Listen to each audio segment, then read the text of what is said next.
Vous écoutez Le Salon dans tes oreilles, une balado-diffusion dans laquelle des auteurs, des autrices et des personnalités discutent de leurs livres et des sujets qui animent l'actualité littéraire. Les enregistrements ont été faits lors du dernier Salon du Livre de Montréal. Bonjour à tous, bonjour à toutes. Donc, je m'appelle Melika Abdelmoumen. Je vais essayer de trouver une position confortable dans ce canapé où on a juste envie de s'endormir ou de se faire des massages. Olivier, t'es là Bonjour. pour ça. Hein? Oui, tout à fait. Donc, c'est ça, je m'appelle Melika Abdelmoumen. Je suis rédactrice en chef de la revue Lettres québécoises. On a pour la première fois une association avec le Salon du Livre où on organise quelques événements. Donc, en l'occurrence, c'est des discussions avec 6 auteurs et autrices québécois et québécoises que j'ai choisis et avec qui on discute 45 minutes de l'ensemble de leur œuvre et de l'ensemble de leur parcours. Donc, on ne parle pas juste de la nouveauté pour laquelle ils sont ici, on parle de l'ensemble de leur parcours et on va essayer de le faire de manière un peu différente de ce qui se fait d'habitude. Et vous allez voir, on n'aura pas de difficulté. Donc là, je vous présente Olivier Kemed. Je dis ça parce qu'on aime bien ne pas faire les choses comme d'habitude, Olivier et moi, même quand on ne fait pas exprès. Donc, on va juste continuer aujourd'hui. Donc, Olivier Kemed, qui est mon premier invité. Et plutôt que de faire ta fiche Wikipédia ou ton CV, j'avais envie de commencer de manière atypique et de te demander de faire le récit de ton parcours tel qu'on aurait dû le comprendre si on avait été un peu plus intelligent, ou quelque chose comme le contre-récit de ta vie, ton œuvre. Ça commence difficilement. Bonjour tout le monde, merci d'être présent. Présente. Donc, oh là là, comment j'aimerais qu'on le perçoive. C'est dur même pour moi de parfois mettre tout ce qui apparaît de manière rapaillée, de lui donner un semblant de cohérence. Où est née l'écriture? L'écriture, chez moi, est née du voyage. J'ai eu la chance de vivre 1 an sur un voilier avec mes parents à l'âge de 11 ans. On avait un bateau, un voilier au lac Champlain, et puis mes parents ont tout arrêté, quitté maison, métier, et on l'a amené dans les Antilles. Et pendant cette année-là, je tenais un journal de bord du haut de mes 10 et 11 ans. C'était la bascule de mes 10 et 11 ans cette année-là. C'était mon premier récit non académique et j'ai l'impression que l'écriture est née de ce désir de à la fois fixer sur papier ce que je vivais et puis en même temps sans doute de le prolonger, de lui donner à la fois une mémoire, un souvenir pour pouvoir y retourner plus tard, mais aussi tenter par moments de comprendre ce qui se passait, parce qu'il se passe beaucoup de choses sur un voilier dans les mers pendant 1 an. Donc, ça, c'est le point zéro. C'est un point d'ailleurs tellement fort pour moi dans ma vie que ça a annulé un peu les souvenirs qui précèdent l'âge de 10 ans. Pourtant, on en a. Hein. Souvent, la mémoire commence vers, ça dépend des gens, 4, 5, 6 ans, mais chez moi, les souvenirs qui précèdent ce moment-là se sont comme vraiment aplatis, restreints. Et puis, donc, l'écriture est née là, mais après, j'ai étudié en sciences politiques pour faire du journalisme. Je pense que c'était le journalisme écrit qui m'intéressait. Encore une idée, sans doute, de fixer ce que je pouvais percevoir du monde et puis réfléchir aussi au monde qui m'entoure. Et puis, j'ai bifurqué assez vite vers le théâtre. Je faisais du théâtre de manière parascolaire, mais je suis allé ensuite à l'École nationale de théâtre en écriture. Donc, c'est vraiment par la scène, par le métier de dramaturge que l'écriture a occupé une place à temps plein dans ma vie. C'est comme ça que c'est devenu officiel? C'est comme ça que c'est devenu officiel, que je l'ai assumé et que j'en ai fait finalement une profession. Mais parlant de théâtre, on va en discuter, puis je vais même te faire réagir à des extraits de tes propres pièces. Hein, moi, je vais piéger Olivier quelquefois, j'aime bien ça. Mais une des premières choses auxquelles j'ai pensé, parce que moi, j'ai vu certaines de tes pièces et je les ai relues, toutes celles qui sont disponibles, mais il y en a certaines qui n'ont pas été rendues disponibles à la lecture, ou est-ce qu'elles ont toutes été publiées? Non, il y a des pièces qui n'ont pas été publiées. Des fois, c'est fou, mais dans le feu de l'action, c'est-à-dire dès qu'une pièce était créée, j'étais déjà en train de travailler sur une autre. Alors, il y a des moments où j'ai pas eu le temps de m'en occuper parce que la publication, c'est un autre moment que la représentation. Ça amène un autre genre de travail. Il y a d'autres textes qui, pour moi, ont existé dans l'espace public comme représentation théâtrale, mais ça m'importait moins pour toutes sortes de raisons de le publier dans un livre. Ouais. La différence pour un écrivain de théâtre entre la pièce et l'espèce d'expérience éphémère de la pièce sur scène, qui par le fait même est vraiment unique. Hein, je sais, pour avoir travaillé quelques fois avec toi, ce moment-là, pour moi qui suis habituée à publier, qui ne suis pas habituée à la scène, est vraiment particulier. On se rend compte de l'espèce de deuil tout de suite après, mais que et les amis qui nous disent pourquoi ça n'a pas été filmé, pourquoi c'est pas sur Facebook, je ne sais plus comment ça s'appelle, Facebook en direct, là, je ne sais plus. Et puis on se rend compte que ça gâcherait quelque chose. Hein, que ça soit, dans certains cas, ça gâcherait quelque chose. Je pense au cabaret qu'on a fait ensemble, que ça soit pérennisé, alors que les textes que j'ai lus, les pièces de toi que j'ai lues, c'est complètement une autre expérience. Quelle est la différence pour toi entre les deux? Qu'est-ce qui est... Ben pour moi, il y a des moments... Je défends vraiment l'idée de la littérature au théâtre. C'est-à-dire, pour moi, l'écriture théâtrale relève quand même de la littérature, alors que chez d'autres personnes... il y a une vision peut-être moins littéraire ou plus d'une écriture scénique. J'ai eu des projets où j'étais plus sur une écriture scénique, mais sinon, quand vraiment j'ai à cœur de défendre cette littérature théâtrale, cette dramaturgie, ça m'importe de le publier, de la fixer, d'arrêter aussi les changements perpétuels. J'aime aussi que d'autres puissent, en la lisant, cette pièce, y greffer leur propre mise en scène. Oui. Hein? Et puis, évidemment, cette notion de pérennité, de ne pas juste être assujetti à la production même. Alors, ce qui est très difficile, c'est qu'il y a des moments où, comme auteur de théâtre, on aime ça, pouvoir publier la pièce un peu en amont pour qu'elle puisse sortir au moment de la première. Mais ça veut dire fixer et arrêter l'écriture alors que souvent on est en plein travail de répétition. Moi qui suis souvent le metteur en scène de mes propres pièces, c'est complexe. C'est le cas présentement. Je suis en train d'écrire une pièce et j'aimerais bien, oui, qu'elle puisse sortir au moment de la première, mais en même temps, je ne suis pas encore prêt à la figer. Donc, là, tu ne peux pas faire ça à tes fans. Tu dois leur dire qu'est-ce que c'est et quand ils vont pouvoir la voir. Sois pas cruel. La vengeance et l'oubli, donc c'est une version très personnelle, une relecture du Hamlet de Shakespeare qui va être créée au Théâtre de Katsu au mois d'avril-mai. Donc, je suis en pleine écriture. On a eu aujourd'hui même, là, j'en sors une première lecture de la pièce et je sais que le texte va encore subir énormément de changements. Je ne sais pas jusqu'à quand. Donc, ça, c'est toute la difficulté. C'est pour ça qu'il y a beaucoup de pièces qui sortent souvent une fois même la production passée. Une fois la production terminée. Ouais. Là, tu nous parles de Hamlet et j'ai envie d'aborder une des lignes de force de ton œuvre, vu qu'on va essayer de brosser un peu, essayer de trouver tes lubies, tes obsessions. Et donc, la réécriture ou la réintégration ou le rapprochement d'œuvres classiques comme clé pour le monde actuel, c'est quand même quelque chose d'extrêmement présent chez toi. Et dimanche, je rencontre Sarah Berthiaume, que tu connais sans doute, qui fait ça aussi. Et j'ai l'impression que ça se fait beaucoup plus en théâtre contemporain québécois qu'en roman, qu'en récit, qu'en essai. Ça m'a vraiment frappée et c'est d'une richesse incroyable. Bon, il y a évidemment Five Kings, dont on pourra parler tout à l'heure, qui est encore autour de Shakespeare. Mais je pense à l'Énéide, où là, on a carrément Énée et compagnie qui débarquent sur une plage où peut-être Elvis Gratton pourrait se retrouver. Et il y a une rencontre entre les touristes d'un tout inclus d'aujourd'hui et ces personnages-là qui débarquent. Donc, les deux temps se rencontrent et il y a toute la violence de notre rapport aux réfugiés, à la misère dans les autres pays, à la détresse, le rapport de l'Occident à la pauvreté. Tout ça nous explose à la figure par le truchement d'un texte classique. Je ne sais pas si tu as envie de nous parler un peu de ce qui... Ça me semble vraiment être un... Oui, c'est vraiment une ligne importante dans mon œuvre, effectivement, le dialogue avec les œuvres classiques. Disons que comme homme de théâtre et puis comme femme de théâtre, on travaille un corpus classique et un corpus contemporain régulièrement dans les productions. Le parallèle qui me vient, c'est le cas de beaucoup de musiciens, musiciens qui peuvent être à la fois musiciens classiques et travailler sur un répertoire contemporain et travestir parfois les deux répertoires. Donc ça c'est quelque chose à la fois comme metteur en scène, comme spectateur, comme lecteur qui m'intéresse énormément.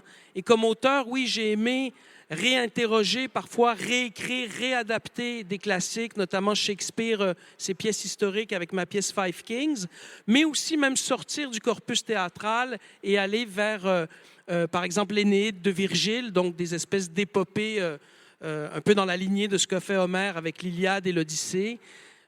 Qui sont d'ailleurs l'Iliade et l'Odyssée, on l'a vu, ça a donné lieu ça aussi à des réécritures théâtrales.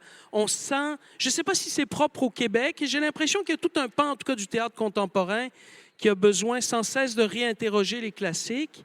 Je fais partie de ceux qui croient, hélas, que l'histoire est un... C'est Joyce qui disait l'histoire est un cauchemar un cauchemar perpétuel dont j'essaie de me réveiller, j'essaie de m'extirper. J'ai beaucoup cette notion du cycle, de l'éternel retour. Donc, par exemple, sur la question des réfugiés qui nous est apparue pleinement dans l'actualité, entre autres pendant le conflit syrien, mais ce sont des mouvements, les mouvements migratoires qui n'ont eu cesse de sculpter nos sociétés. Déjà, Virgile s'y intéressait au moment d'écrire l'Énéide. Et moi, quand en 2007, je prends cette œuvre-là pour en faire ma lecture, oui, c'est une forme de dialogue qui m'inspire énormément, tout à fait. Je vais juste en lire 2 extraits, si tu permets, pour vous donner une idée. Je ne sais pas si tu te souviens, Élissa, à un moment donné, qui dit... Je sais que votre seul but, c'est de nous décourager à tout jamais de pénétrer sur vos terres. Mais je dois vous dire une chose, c'est impossible, vous n'y arriverez pas. La misère est un vent qui ne dégonflera jamais nos voiles. Dressez vos barrières, montez vos grillages, bâtissez vos murs, sillonnez la mer, ratissez tous les déserts de cette planète tant que vous voudrez. Nous continuerons à nous déverser, nous déferlerons par vagues sur vos plages blanches et vous ne pourrez jamais arrêter ce flot car on n'arrête pas la mer avec ses bras. Donc ça, c'est un des passages plus classiques, disons, mais l'autre que je voulais lire, c'était Lucie et Robert, qui sont sur la plage en vacances bien méritées après avoir travaillé fort, qui ont enfin du temps libre et qui voient la vague Aînée et compagnie arriver, donc qui voient une vague de gens arriver sur la plage où ils sont. Donc, les réfugiés rampent au sol, Lucie hurle. Un des 2 réfugiés tend la main pour boire. Et là, Lucie dit, « Je pense qu'il a soif, donne-lui à boire. » Elle dit ça à Robert. Elle tend machinalement son verre de cocktail. Je vais, oh mon Dieu, qu'est-ce qu'on fait? Oh, il y a même un enfant, il faut des secours. Je vais appeler des secours. Non, pas de secours, vous ne voulez pas. Some help, you need help, docteur. Non, tenez. Prenez ma serviette. Oui, vous avez froid. Lucie, donne ta serviette. Et bref, il y a tout un discours comme ça. Et donc, Lucie qui dit, je vais appeler les gens de l'hôtel, ils sauront. Non, vous ne voulez pas. Call the office, the personnel of the hotel. Robert, c'est ça qu'on dit, personnel? Non, ils ne veulent pas. Donc, il y a tout un moment comme ça. Je ne sais pas si tu as envie de réagir. D'intrusion du quotidien ou de... C'était une image que j'avais vue de touristes qui étaient sur une plage, je pense que c'était aux îles Canaries, et effectivement, il y avait eu un boat people ou un radeau, un Zodiac là, qui venait s'échouer littéralement aux pieds de touristes qui étaient là en vacances. Oui. Il y avait eu aussi un sondage parmi, je pense que c'était en Europe, quelle était la plus belle plage d'Europe. Et puis, il l'avait située dans une île, je pense, des Baléares, en tout cas en Méditerranée, ou dans les îles grecques, je ne me souviens plus. Et c'était la coïncidence tragique, un des endroits où il y avait eu le plus de migrants échoués. Et cette rencontre entre le paradis de certains et l'enfer des autres m'a bouleversé, me bouleverse encore. J'essaie de suspendre mon jugement au sens où ma vie de tous les jours ressemble certainement plus à celle de Lucie et Robert. Donc, je ne m'extirpe pas de ces situations et de ces culpabilités, mais en même temps, j'ai des origines familiales sans que ce soit aussi tragique, mais qui relèvent de l'immigration. Donc, il y a cette espèce de dualité en moi qui est très riche théâtralement, qui n'empêche pas la souffrance par moment, la compassion. C'est aussi un épisode que j'ai vécu, moi, pour revenir à cette année déterminante sur le bateau, où j'ai été témoin à l'âge de 11 ans de réfugiés haïtiens qui venaient s'échouer littéralement à nos pieds dans l'archipel des Bahamas. Et ça aussi, c'est un moment d'écriture. Dans ton premier roman, oui, j'en parle dans mon premier roman, Tangvald. Peut-être que tu peux dire quelques mots sur le roman pour ceux qui l'auraient pas... C'est un roman qui est mon premier roman, donc qui dérive en fait de mon journal de bord, qui est cette rencontre que j'ai faite avec un marin du nom de Peter Tangvald, un Norvégien qui avait façonné son propre bateau de ses mains et qui a eu une vie incroyable. Et cette rencontre-là a été très frappante. Donc, je raconte sa vie, je me nourris de ses écrits. Il a écrit des autobiographies, mais je me nourris aussi de mon propre itinéraire, de l'itinéraire de mes parents pendant cette année-là, où j'ai rencontré, je dis toujours, j'ai rencontré l'injustice parce que quand ce Boat People donc s'est échoué, il y a toujours une grande solidarité des gens de la mer. Donc, on a été plusieurs plaisanciers. C'est le terme utilisé, un terme quelque part scandaleux quand nous qui allions sur la mer pour le plaisir, d'autres y vont par survie.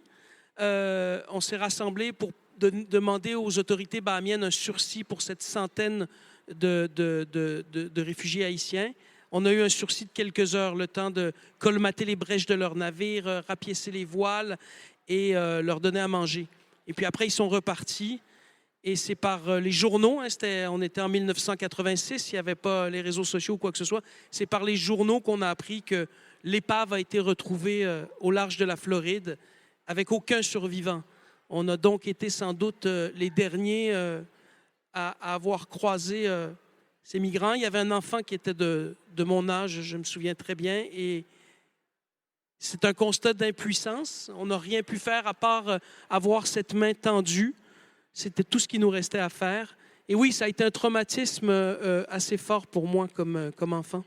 Et par toute cette question des déplacements, du refus d'accueillir ou de l'envahissement par ceux qui ont du pouvoir, notamment par l'Occident et par ses idées, ou en tout cas ses perceptions, et dans toute ton œuvre, de toute façon. Oui, ça revient fréquemment. Je ne savais pas que tu avais fait en sciences politiques. Oui. C'est ça, il y a quand même quelque chose de l'ordre du politique dans ton travail. Dans tout ton travail, sans que ce soit binaire et moralisateur du tout. Hein, Non, de comprendre effectivement les forces, les relations de pouvoir.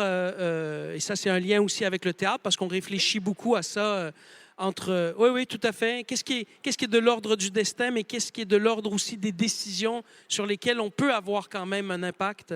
On pense à Five Kings. Là, on peut peut-être venir à Five Kings sur les questions du pouvoir, du destin. Je ne sais pas si tu as envie de parler un peu de cette expérience incroyable ou de ce projet incroyable. Five Kings, publié, en fait, oui, chez le MEAC, tout à fait. Oui. Alors, c'est un projet qu'on a créé en 2015. On a travaillé 4-5 ans là-dessus. Je dis « on » parce que c'est avec Frédéric Dubois, qui était le metteur en scène, Patrice Dubois, qui était à l'origine du projet.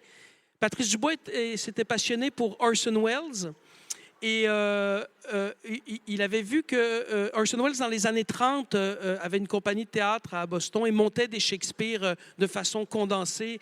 Et il avait eu le projet qui s'appelait Five Kings de rapiécer toutes les pièces historiques. Il s'agit de 8 pièces, 2 tétralogies.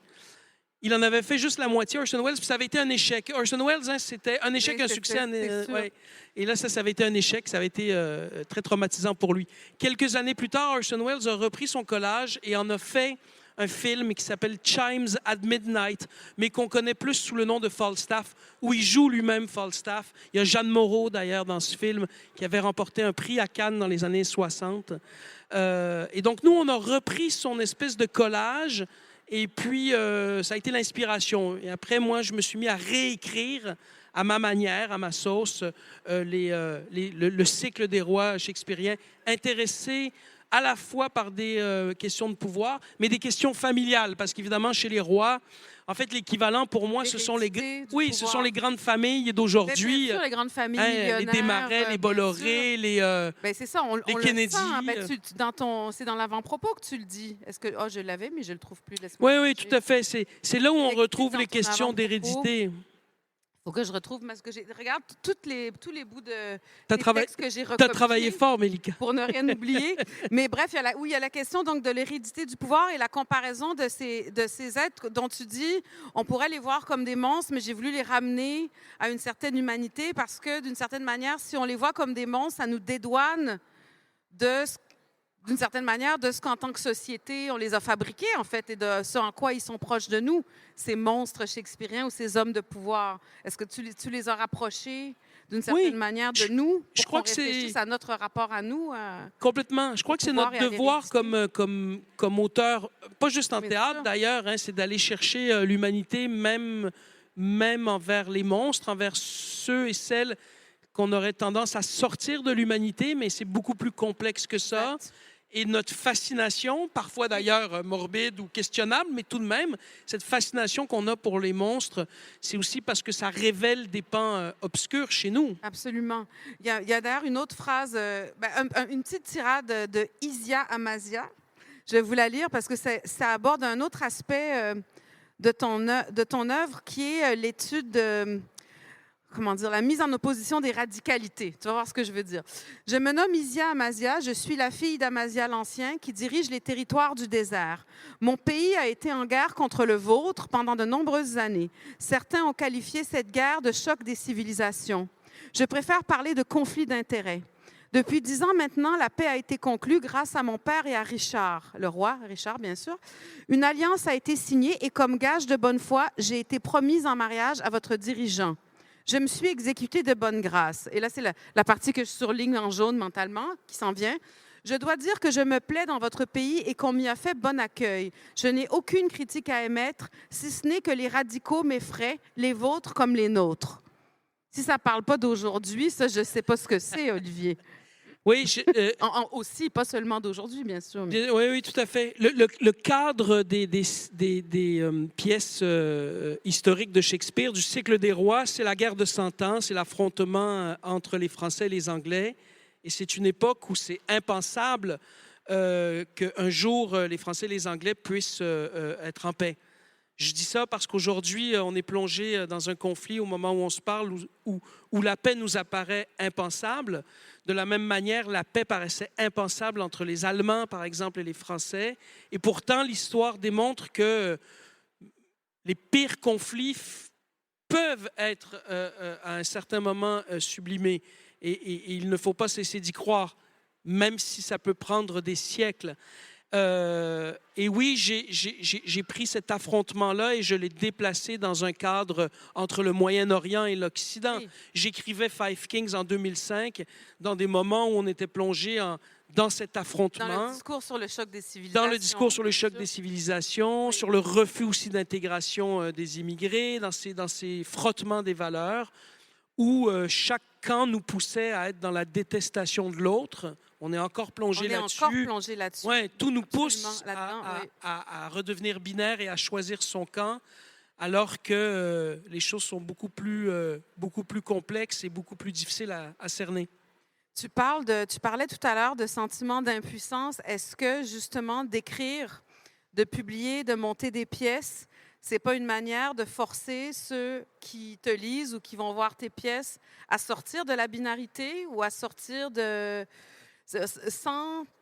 sans avoir un effet immédiat et concret comme sauver la vie d'un gars dans un bateau? Bon, on le sait tous les deux, on est tous les deux des personnes engagées, puis on connaît notre impuissance, mais est-ce qu'on peut espérer au moins un tout petit peu que peut-être à long terme et de manière diffuse, le travail de metteur en scène, de dramaturge, de romancier, de mémorialiste. On va parler de ton dernier livre. Après, il faut qu'on garde du temps pour ton dernier livre et pour ton papa. Est-ce que ça pourrait être... Est-ce qu'il y a un espoir? Est-ce que tu gardes un tout petit espoir que ça fasse une mini brèche quelque part dans la noirceur, dans le tableau noir? J'ai tendance à me méfier de toute prétention à pouvoir, par exemple, changer le monde par nos écrits ou par... Mais on change... On peut changer la vie des personnes parce que nous-mêmes, notre vie a été changée parce qu'on a lu ou parce qu'on a vu quelque chose. On en est des preuves vivantes. C'est pas né du ciel. C'est bien parce qu'on a lu, vu des choses qui nous ont modifiés. On le sait. On a des témoignages d'ailleurs bouleversants parfois de lecteurs, de lectrices, de spectateurs, de spectatrices qui ont été... Après, moi... Ma principale motivation, c'est le partage. C'est vraiment l'idée que de contrer la solitude et de partager mon impuissance me fait du bien. Oui. Et me donne un peu espoir. Oui. Ça ne veut pas dire nécessairement que subitement on aura du pouvoir sur quelque chose, mais au moins je me sens un peu moins seul quand je partage ce constat-là, quand je partage mes questions, peut-être plus que mes réponses d'ailleurs, et mes doutes. J'ai cette conviction aussi de rassembler, que ce soit à l'intérieur d'une production théâtrale ou dans un bassin de lecteurs et lectrices, des gens qui font partie de ce qu'on peut appeler la communauté des ébranlés, ceux qui sont ébranlés par ce qui se passe, qui ne restent pas insensibles. Et ça fait naître l'espoir chez moi, au moins de cette sensibilité-là. Si on n'est pas capable d'influer sur les choses, au moins notre premier devoir est d'être au courant et de tendre la main. Je reviens à ce choc initial de cette impuissance face aux réfugiés haïtiens quand j'avais 10 ans. C'est ce que mon père m'avait dit, parce que quand on avait eu la nouvelle que finalement tout le monde était mort et que notre geste n'avait servi à rien, ce constat de l'impuissance était implacable chez moi, mais mon père m'avait dit, je sais que c'est peu de choses et c'est une piètre consolation, mais au moins ces gens-là, à côté d'une baïonnette, auront eu une main tendue. C'était la nôtre et c'était la moindre des choses. C'était ce que nous devions faire. Et c'est resté chez moi comme modus vivendi. Mais cette main tendue ou ce partage peut aussi permettre à des personnes qui ne se seraient jamais rencontrées, ni autant rencontrées en personne que rencontrées dans les idées, de se rencontrer. Donc, la radicalité dont on parlait, pour essayer d'être dans l'ébranlement et au milieu, cet ébranlement-là, il peut servir à ébranler quelqu'un d'autre. Et donc, au fil du temps, moi, j'aime penser que c'est ça, au fil du temps, chez certaines personnes de notre âge ou chez certaines personnes plus jeunes, il y a une manière de regarder le monde et de regarder ce qu'un certain discours public nous dit du monde différemment et donc, éventuellement, de faire bouger du petit pied. Tout à fait, de changer la vision, en fait. C'est ça notre utopie comme écrivain, comme écrivaine, c'est de changer quelque peu la perspective qu'on peut avoir sur le monde. D'ailleurs, nous la changeons nous-mêmes en écrivant. On sort d'un livre différent, comme auteur, comme autrice, de la manière dont on est entré, et on espère que ce petit changement de focale, en fait, pour moi, c'est un changement de lunettes, de foyer progressif. On espère que c'est le même impact chez le lecteur ou la lectrice. Et déjà, ça, c'est énorme. Si on a réussi juste à faire ça, c'est déjà fantastique. Oui, c'est déjà beaucoup. Peut-être que c'est utopique, mais c'est peu et utopique, mais beaucoup en même temps. On va parler de ton dernier livre et de ton père. Tu parlais de ton père et de cette phrase qu'il a eue qui est absolument extraordinaire. Est-ce que tu peux nous parler de Le vieux monde derrière nous? Mon dernier livre, Le vieux monde derrière nous, un roman qu'on a publié Chez le MEAC. Chez le MEAC, chez mon éditeur. En fait, il y avait dans la maison familiale un album composé d'une centaine de cartes postales que je connaissais l'existence de cet album, puis je m'y étais intéressé quand j'étais jeune par, je sais pas, passion philatélique. J'ai eu un moment donné où... D'ailleurs, je pense plus que ça existe, cette idée de collectionner des timbres. C'est une affaire assez datée. Mais en tout cas... Et donc, j'avais passé ces cartes postales sans jamais les lire au-dessus de la bouilloire là, pour avoir la vapeur et pouvoir décoller les timbres. Et puis, à un moment donné où je faisais le ménage, je suis retombé, donc, il y a quelques années, sur ces cartes postales et je me suis rendu compte que c'était les cartes postales d'un jeune homme qui, en 1968, qui était mon père, a traversé l'Europe en Vespa, en scooter, de Marseille jusqu'à Istanbul. Ce sont des cartes postales qu'il destine à une femme qu'il a rencontrée un an auparavant à l'Expo 67. C'est sa centaine d'amour, pour paraphraser Neruda. C'est vraiment, c'est pas vraiment des poèmes, mais une carte postale, vous savez, c'est assez bref, ce qu'on peut écrire là-dessus. Et cette jeune femme se trouve à être ma mère. Donc, je suis tombé sur cette correspondance amoureuse. Peut-être que quand j'étais jeune, je l'avais lu, mais brièvement, puis tu ne veux pas vraiment lire la correspondance amoureuse de tes parents quand tu as 11 ans. D'ailleurs, peut-être tu ne le veux jamais, c'est un peu tordu chez moi, mais je me suis plongé là-dedans. Et j'en ai parlé à ma mère qui m'a dit « Ah tiens, j'ai aussi 2-3 lettres qu'il m'avait écrites que j'ai conservées. » Donc, mais je me suis amusé à écrire sans même me demander si ça allait intéresser quelqu'un. J'ai voulu combler les trous qu'offre une carte postale, parce que parfois, c'est soleil magnifique, plage splendide, bonjour à toute la famille. Vous savez, c'est très, très bref, c'est pas toujours poétique, mais il y a d'autres moments où on sent il écrit même dans les marges, et puis une écriture se développe. Puis dans les lettres, il se permet un peu plus. Et oui, ça m'a bouleversé d'abord de retrouver le jeune homme que fut mon père. Cette traversée à un moment où l'Europe est en train de complètement basculer. Donc, il est en France pendant les événements de mai 68. Par exemple, il doit fuir très rapidement la Tchécoslovaquie parce qu'il y a l'arrivée du printemps de Prague, contre le printemps de Prague, des chars soviétiques. Et j'écris ce roman au moment où commence le conflit, la guerre en Ukraine. Encore une fois, le cycle de l'histoire. Il croise des mouvements migratoires, des Allemands qui sont en Roumanie, qui doivent fuir le pays, des mouvements migratoires en Bulgarie. Et c'est l'histoire, je m'en rends compte, parce que je lui avais toujours demandé, je connaissais, je savais qu'il avait franchi l'Europe et il s'était arrêté à Istanbul. Mon père est né en Égypte et ma famille a émigré en 1952. Il avait 6 ans. Donc, ce sont mes grands-parents qui ont émigré d'Égypte. Puis, je lui avais dit, mais pourquoi tu as fait ce parcours-là de Marseille à Istanbul? Et il m'avait dit, ça me permettait de rouler et tout le long de mon œil droit, je pouvais voir l'Égypte au loin. Puis, je lui avais dit, mais pourquoi tu t'es pas rendu jusque-là? Il avait dit, rendu en Istanbul, j'ai mis un pied en Orient, au Moyen. Et c'est tout. Après, je suis revenu. Et en fait, je me suis rendu compte par ses lettres qu'il avait vraiment le projet d'aller jusqu'au Liban, d'étudier à l'université Saint-Joseph à Beyrouth pour réapprendre l'arabe, parce qu'il avait oublié ce qui fut sa langue maternelle, et qu'il a choqué, comme on dit en bon québécois. Il a pas mis son projet, il ne s'est pas rendu. Entre autres parce que je pense qu'il a eu peur de perdre la femme qu'il venait de rencontrer, qui est ma mère.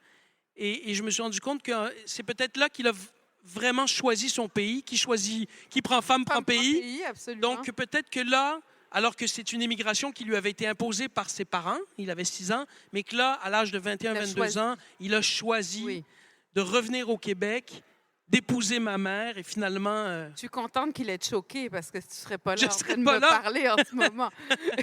Il y a une phrase du livre qui est vraiment magnifique et qui trouve écho avec tout ce qu'on dit depuis tout à l'heure. Et celui qui était parti chercher ne se doutait guère de ce qu'il allait trouver, car on ne trouve pas les autres, on se trouve soi-même. C'est lui qui a écrit ça, hein? Alors, dans une des lettres. C'est drôle parce que mon père il est décédé cet été. Mon père était architecte. Les architectes ont une formation à la fois scientifique et artistique. Hein? C'est un peu à cheval. Disons qu'en Amérique du Nord, elle est un peu plus du côté scientifique, du côté des ingénieurs. En Europe, je caricature un grand trait, elle est un peu plus du côté d'histoire de l'art. Donc lui, il a fait son cours d'architecture à McGill. Et j'ai toujours pris mon père pour un scientifique. C'était quelqu'un d'assez rationnel, très érudit, mais en fait, je ne savais pas qu'il avait une belle plume. Et sa plume de 21-22 ans m'a beaucoup ému. Il écrivait assez bien, en fait. Absolument. Absolument. Puis il disait des choses qui rejoignent tes préoccupations dans ton travail. Oui, clairement. Alors évidemment, la pomme n'est pas tombée loin du pommier, au sens où j'ai pris conscience que... Parce que j'associais beaucoup...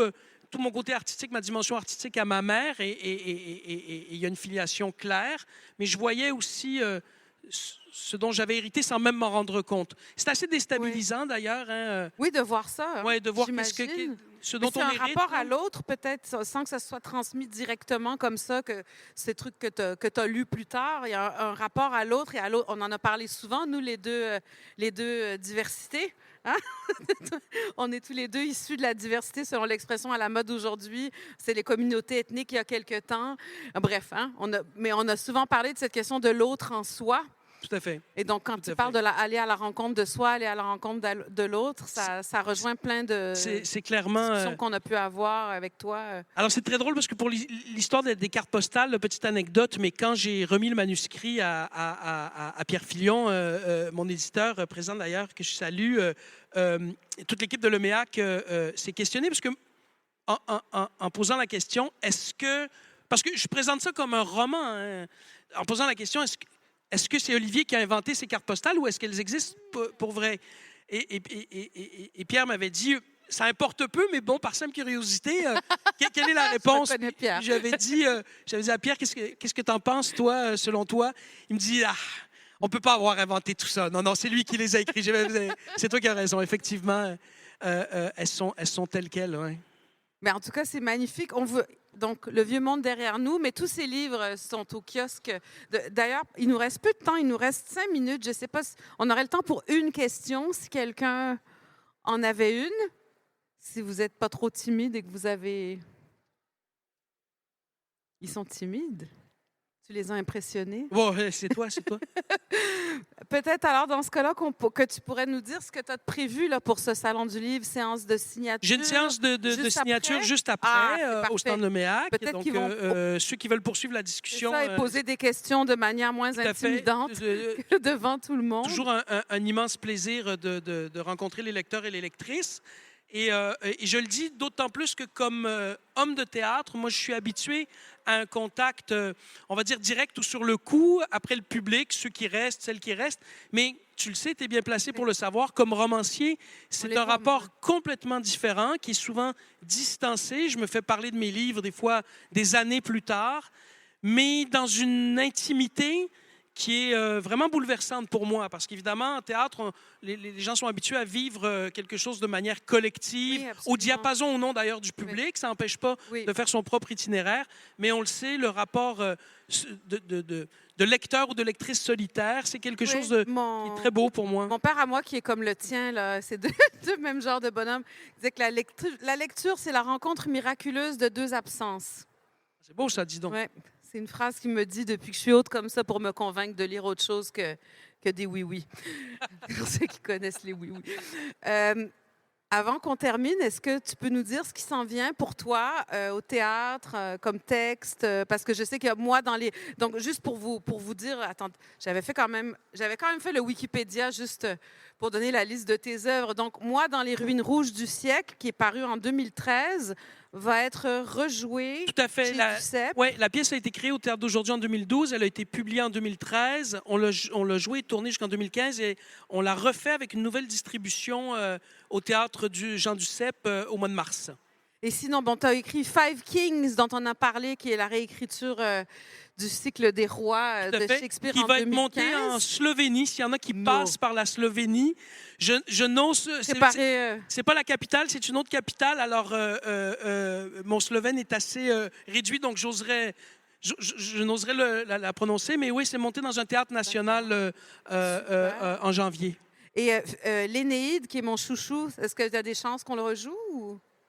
Alors, pour l'instant, non, il n'y a rien de prévu, mais j'ai eu la chance, effectivement, c'est une pièce qui a été traduite dans plusieurs langues et qui joue régulièrement dans un endroit du monde. Quand je peux, d'ailleurs, je vais suivre ces productions-là. C'est toujours bien émouvant pour moi de suivre ça. En tout cas, tu me tiens au courant parce que moi, je l'ai mise en scène dans ma tête en lisant. On a parlé de ça tout à l'heure. Et donc, il y a aussi le nouveau texte dont tu parlais tout à l'heure. La vengeance et l'oubli, tout à fait, qui termine la saison du Katsu. Le théâtre de Katsu, d'ailleurs, que j'ai dirigé jusqu'en 2023, de 2016 à 2023, mais que j'ai quitté... entre autres, pour me consacrer davantage à l'écriture. Est-ce que c'est ça que tu fais à plein temps maintenant? Pas mal, je répète aussi, mais j'essaye de reprendre une discipline plus quotidienne avec l'écriture. C'est difficile parce que ça a le dos large d'être occupé. Hein?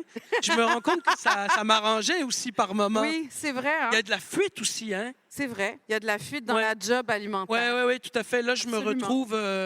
c'est fichu. Et pour notre plus grand bonheur. Merci beaucoup, Olivier, d'avoir pris le temps de discuter avec moi. Merci, c'est un grand plaisir. Merci d'avoir été là. Merci à tous d'avoir été là. Merci beaucoup.